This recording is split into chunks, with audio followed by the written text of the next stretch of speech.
Donald Trump के America का राष्ट्रपति बनने के बाद से ही पूरी दुनिया में एक नई तरह की चिंता, चैलेंज सामने आया है और उससे सभी जगह पर पैनिक है। चाहे वो कोई सा ही मुल्क हो, परेशान है, घबराए हुए हैं।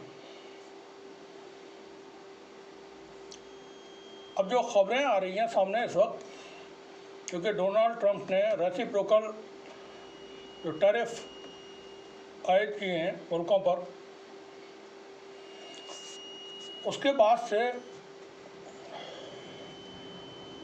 शेयर बाज़ार, पूरी दुनिया का शेयर बाज़ार वो बिल्कुल चरमरा गया, भूचाल आया हुआ है उसमें। और अभी तक जो खबरें हैं, 20 लाख करोड़ रुपए भारत के शेयर बाज़ार में इस वक्त डूबे हैं। 20 लाख करोड़। और अभी यह शुरुआत है, बिल्कुल इनिशियल स्टेज है। आगे चल के अर्थव्यवस्थाएं ढह जाएंगी। एक तो वैसे ही बेरोजगारी, जैसे थर्ड वर्ल्ड के जो हम कंट्रीज हैं, भारत जैसे भारत है या बांग्लादेश है या पाकिस्तान है, हम लोग थर्ड वर्ल्ड में गिने जाते हैं, तीसरी दुनिया के देश। तो यहाँ भारत के अंदर तो वैसे ही बहुत सारे चैलेंजेस हैं, जिसमें बेरोजगारी एक बहुत बड़ा अहम मुद्दा है। हम ये समझते हैं कि भारत में इस वक्त दुनिया के सबसे ज़्यादा बेरोजगार लोग हैं और कोई अपॉर्चुनिटी है नहीं किसी भी सेक्टर में। मैन्युफैक्चरिंग सेक्टर हो, सर्विस सेक्टर है, प्राइवेट सेक्टर है, गवर्नमेंट सेक्टर, कहीं भी है ही नहीं कोई अपॉर्चुनिटी जॉब्स की। और क्रिएशन जॉब्स का कैसे हो, उसका कोई खाका, कोई planning long term, short term, वो भारत के सरकारों के पास भी नहीं है। और डोनाल्ड ट्रंप ने तो आने के बाद से टैरिफ लगाना शुरू कर दिया। तो हम एक खबर आपको बता दें, भारतीय बाजार भी इससे छूता नहीं रहा और सेंसेक्स व निफ्टी 4% से ज़्यादा टूट गए हैं। आज के दिन की बात करें हम, 12:15 पर सेंसेक्स 31,000 सेंसेक्स जो था 3,141.82 अंक था और वो 4.16% गिरकर 72,222 के स्तर पर आ गया। एक साथ से ही चाहे वो निफ्टी हो या सेंसेक्स हो, दोनों जगह पर भारी गिरावट देखने को मिली है। और जो रीजनल क्षेत्रवार सूचकांक हैं, उसमें 8% तक की भारी गिरावट देखने को मिली। और इस तरह से निवेशकों का, जो इन्वेस्टर्स हैं, उनका तकरीबन 20 लाख करोड़ रुपया,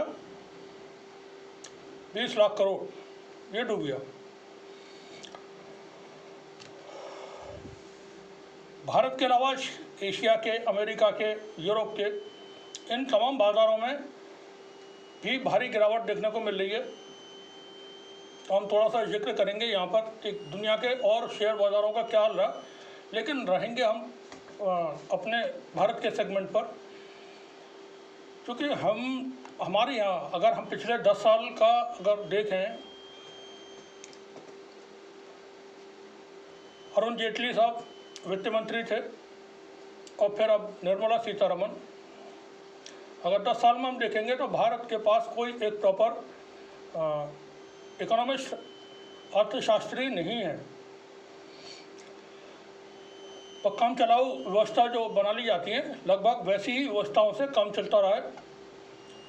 कोई एक्सपर्ट जैसे पहले हुआ करते थे, मनमोहन सिंह थे, यशवंत सिन्हा थे, जसवंत सिंह थे, आपके डॉक्टर सुब्रमण्यम स्वामी, ये लोग हैं, ये प्योरली इकोनॉमिस्ट हैं और अर्थव्यवस्था को समझते हैं।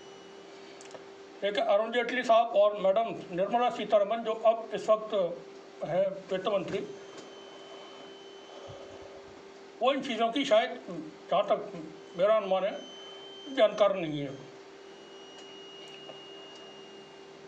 आज के दिन घरेलू बाजार में बहुत ज़्यादा बिकवाली देखी गई और बड़ी बड़ी कंपनियों के जो शेयर थे उसमें भारी गिरावट देखी गई।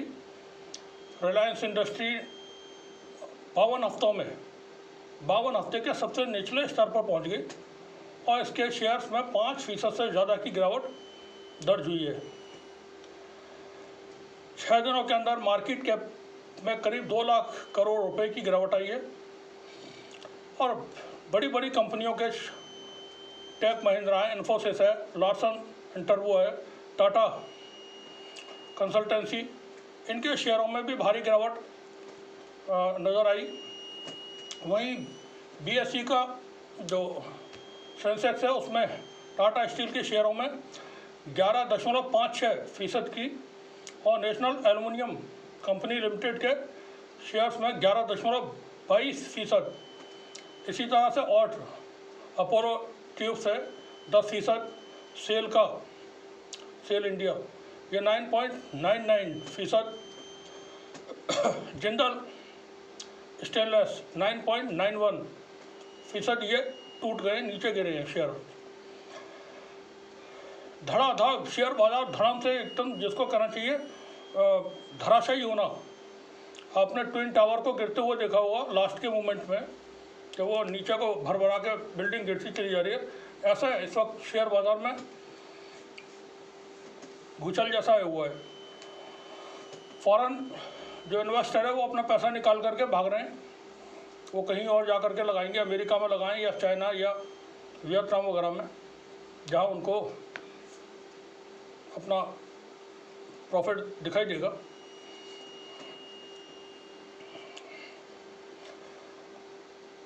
ट्रम्प ने जो टैरिफ लगाए हैं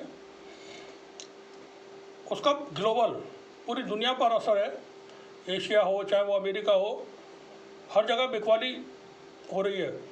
एशियाई बाज़ारों में हांगकांग जो सेंसेक्स है लगभग वो भी 11% तक गिर गया।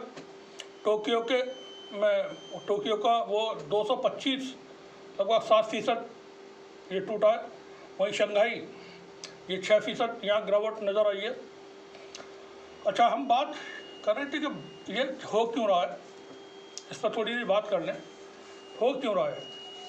देखिए, अमेरिका जाइंट है, उसके पास बहुत एसेट्स हैं,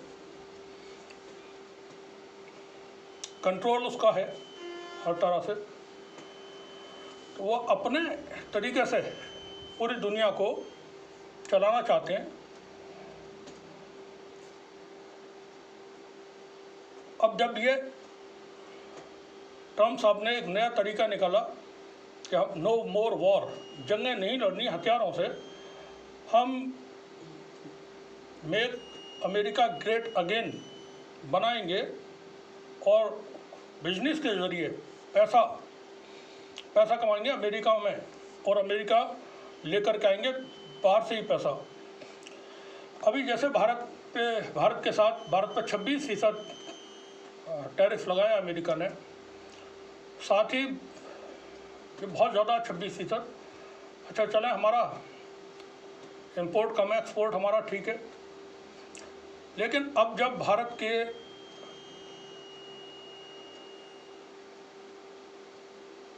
मैन्युफैक्चरिंग सेक्टर इसकी जद में आएगा, जैसे ड्रग्स का कारोबार है, दवाइयाँ, तो दवाइयों के कारोबार में भारत दुनिया का एक हब है और यहाँ तकरीबन 30% दवाइयाँ दुनिया की भारत में तैयार होती हैं, बनती हैं, गुजरात और दूसरी जगहों पर।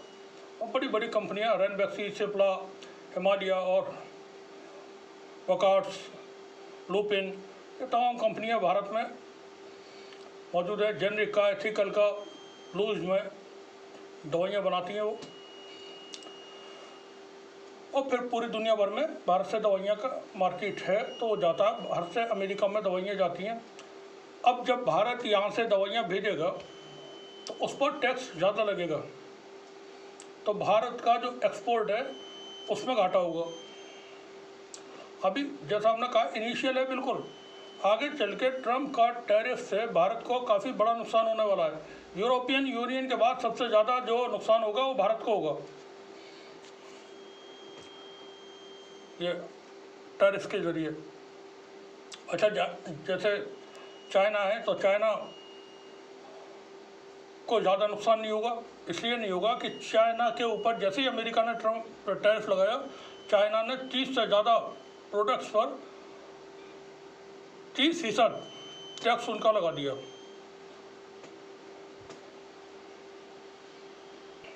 क्योंकि चाइना की इकोनॉमी जो है स्टेबल इकोनॉमी है और बड़ी इकोनॉमी है वो। भारत चाइना के मुकाबले में बहुत छोटा है और अमेरिका के मुकाबले में तो बहुत ही छोटा है। चीन मुकाबला कर सकता है अमेरिका का, भारत नहीं कर सकता किसी भी सूरत में। अब जो लोग हम अननेसेसरी बात कर रहे हैं यहाँ पर, हमारे यहाँ पर देखा होगा आजकल जो चलन चला हुआ है कब्रें खोदने का, गड्ढे मुर्दे उखाड़ने का, कि बाबर ने यूँ किया था और तैमूर ने ऐसा किया था, औरंगजेब ने ये किया था। तो जो ताकत होती है, ताकत के वक्त में ताकतवर लोग, ताकतवर बादशाह कर लेते हैं। चलो उस वक्त तैमूर को, बाबर को नहीं हरा पाए, जवाब नहीं दे पाए, उनका मुकाबला नहीं कर पाए, तो अब ट्रम्प का मुकाबला करें। भारत की सरकार ट्रम्प का मुकाबला करे और अमेरिका के ऊपर जिस तरह से अमेरिका टैरिफ भारत के ऊपर लगाया 26%, तो अमेरिका के ऊपर भारत लगाए। भारत की सरकार कोई बयान दे, कोई बयान नहीं है किसी का भी। प्रधानमंत्री फॉरेन ट्रिप्स पर हैं, वो श्रीलंका और अभी हांगकांग वगैरह गए हुए थे। संसद में जिस वक्त वक्फ बिल पेश हुआ, लोकसभा राज्यसभा में चर्चा चल रही थी, प्रधानमंत्री भारत में नहीं थे। ट्रम्प जिस वक्त टैरिफ लगा रहे थे, प्रधानमंत्री मोदी भारत में नहीं थे और उसका कोई जवाब नहीं दे रहे। वो बताना चाहिए, अब कहना चाहिए कि हाँ अमेरिका का मुकाबला करेंगे। तैमूर और बाबर का छोड़ें, अब ट्रम्प का कम से कम मुकाबला करें सब मिल करके। देखें, अच्छी खूबसूरत चीज़ों को ख़राब न करें, बर्बाद न करें। भारत की इकोनॉमी को सहारा दिया हुआ है एग्रीकल्चर सेक्टर ने। आज की डेट में पिछले 10 सालों में जो तबाही मचाई है भारत की सरकार ने, सब कुछ उन्होंने सुपड़ा साफ कर दिया। कोई एक सेक्टर आप देखिए, रियल एस्टेट है, डंप पड़ा हुआ है नहीं, कोई प्रोग्रेस नहीं है रियल एस्टेट में। रियल एस्टेट एक मकान जब बनाते हैं तो 256 इंडस्ट्रीज उसमें इन्वॉल्व होती हैं। कितना, 256 इंडस्ट्रीज। कोई बिजली का सामान है, कहीं इलेक्ट्रिक, कहीं वो लकड़ी का सामान है, कहीं कुछ है, कहीं कुछ है, सरिया है, सीमेंट है। इस तरह से 256 छोटी और बड़ी कंपनियों से सामान इस्तेमाल होता है। तो आपका रियल एस्टेट ठप पड़ा हुआ है, बंद पड़ा हुआ है, कारोबार ही नहीं है रियल एस्टेट का। कॉटेज इंडस्ट्री डूब गई। एमएसएमई पता नहीं क्या है, उसका क्या हुआ।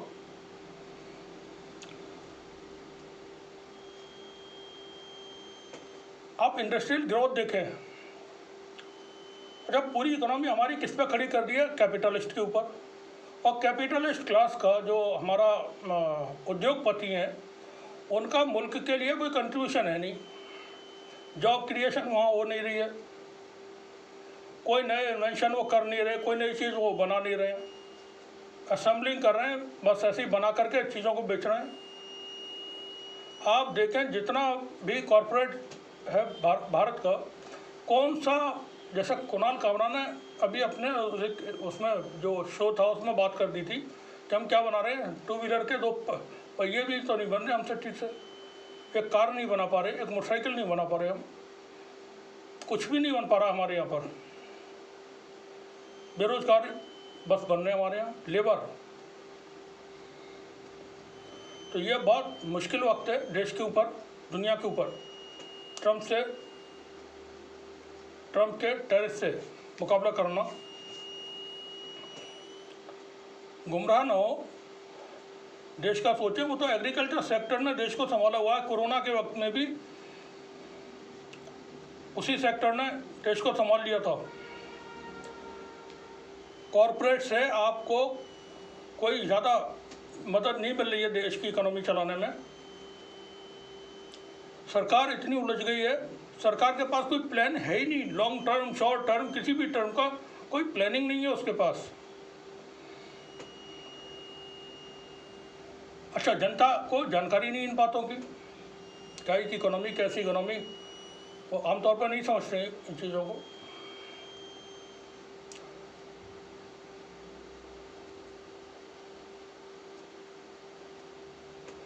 तो आने वाले वक्त में बड़ी परेशानियां बढ़ेंगी। अभी जैसा डॉलर को संभाला हुआ है रिजर्व बैंक ने, वो धड़ाधड़ कैपिटल खर्च कर रहे हैं अपना, रिजर्व बैंक के पास जो रिजर्व कैपिटल है उसमें से, और डॉलर की कीमत को रोके हुए हैं कि वो न बढ़े और ज़्यादा। आप देखेंगे यहाँ से पूरा ये गोल्ड मार्केट, गोल्ड का मार्केट पूरा डिस्टर्ब होने जा रहा है। आपका ये डॉलर अगर ज़रा भी बैरियर्स जो रिजर्व बैंक ने भी लगाए हुए हैं अगर वो हटे तो 100 से ऊपर पहुंच जाएगा फ़ौरन। महंगाई का क्या हाल होगा, तो ज़रा देखें देश को भी और सरकार को देखें। अनट्रेंड लोग नहीं चला पाते कुछ भी, आप स्कूटर दे दें या साइकिल दे दें या कार दे दें या हवाई जहाज़, तो ठोकेगा, चलेगी नहीं उससे।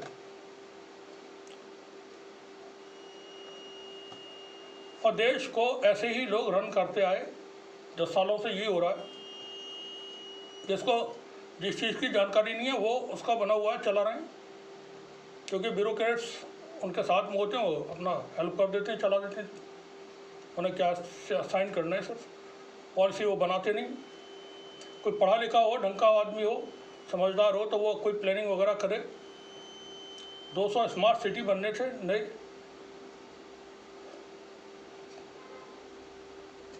लोगों को हमारे यहाँ तो ये हो रहा है जैसे वो जादूगर तमाशे वाले तमाशा दिखाने के लिए आते थे, और तमाशा दिखाया, थोड़ी देर बाद उसने अपना वो कपड़ा बिछा दिया करता था कि डालो पैसे, पैसे डलवाए और लपेटा और चलता बना। वही सियासत का मिजाज हो गया। पॉलिटिशियंस जनता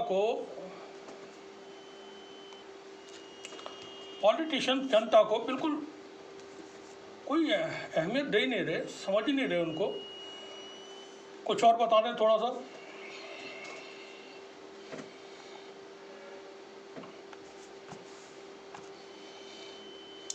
रिलायंस सिक्योरिटीज़ के ये शोध प्रमुख हैं विकास जैन। उनके मुताबिक चीन और जापान दोनों सूचकांक में क्रमशः 10% और 8% की गिरावट आई है। वैश्विक व्यापार युद्ध और संभावित मंदी से जुड़ी चिंताएं बढ़ गई हैं और इसमें निवेशकों की धारणा प्रभावित हो रही है। यूएस S&P 500 में 6% की गिरावट आई है और डाउ जोन्स में 2000 से ज़्यादा की। कोविड संकट जब जैसा कोरोना चल रहा था के बाद से बाजार के लिए पिछला सप्ताह सबसे ज़्यादा बुरा रहा है।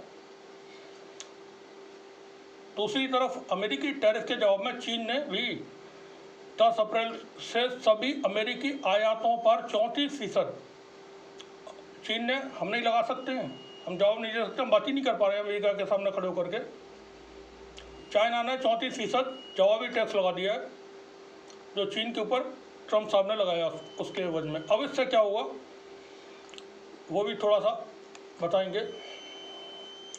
अब इससे लग क्या रहा है कि अमेरिका और चीन की ओर से उठाए गए कदमों से जो इन्फ्लेशन है और जो वैश्विक व्यापार है उसमें और तनाव बढ़ेगा।